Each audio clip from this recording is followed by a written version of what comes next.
Hello hi welcome back to gold channel. இன்றைக்கி November 9ஆம் தேதி ஞாயிற்றுக்கிழமை. நேற்று என்ன விலையில் விற்பனை செய்யப்பட்டதோ அதே விலையில் தான் இன்றைக்கி தங்கம் மற்றும் வெள்ளி இரண்டுமே விற்பனை ஆகும். நேற்று மாலையில் எந்த ஒரு மாற்றமும் இல்லை. அதாவது நேற்று காலையில் ரேட் ஃபிக்ஸ் ஆனதோட நமக்கு மார்க்கெட் க்ளோஸ் ஆகிடுச்சு. நம்ம மதியத்துக்கு மேலே அப்டேட் பண்ணியிருந்தோம்னு சொல்லியிருந்தோம். ஏன்னா நமக்கு தொடர்ந்து 2 வாரமாக சனிக்கிழமை ஈவினிங் ரேட்டு மாறிட்டு இருந்துச்சு.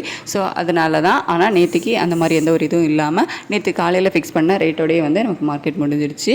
இனி மண்டே மார்னிங் தான் ஓப்பன் ஆகும். ஸோ இன்றைக்கி ஞாயிற்றுக்கிழமையும் நேற்று விற்பனை செய்யப்பட்ட அதே விலையில் தான் விற்பனையாகும். அதாவது 9/11/2025 இன்றைக்கி 22 கேரட் ஆபரண தங்கம் 1 கிராம் 11,300 ரூபாய்க்கும், ஒரு சவரன் 90,400 ரூபாய்க்கும், வெள்ளி 1 கிராம் 165 ரூபாய்க்கும் விற்பனையாகும். இனிமேல் திங்கட்கிழமை, அதாவது நாளைக்கு தான் விலை மாற்றம் இருக்கும். நாளைக்கு காலையில் மார்க்கெட் ஓப்பன் ஆனதுக்கப்புறம் சர்வதேச நிலவரங்கள் எப்படி இருக்குது, நம்ம இந்திய ரூபாயோட மதிப்பு எப்படி இருக்குது அப்படிங்கிறத பார்த்துட்டு ஸோ விலை அதிகரிக்க வாய்ப்புகள் இருக்குதா, விலை குறையுமா அப்படிங்கிறது நாளைக்கு காலையில் உங்களுக்கு வீடியோவில் அப்டேட் பண்ணுறேன். ஸோ இன்றைக்கி அப்டேட் நமக்கு அவ்வளோதான். நேற்று விற்பனை செய்யப்பட்ட அதே விலையில் தான் இன்றைக்கும் விற்பனையாகும். நாளைக்கு காலையில் வீடியோவில் பார்க்கலாம். Thank you so much.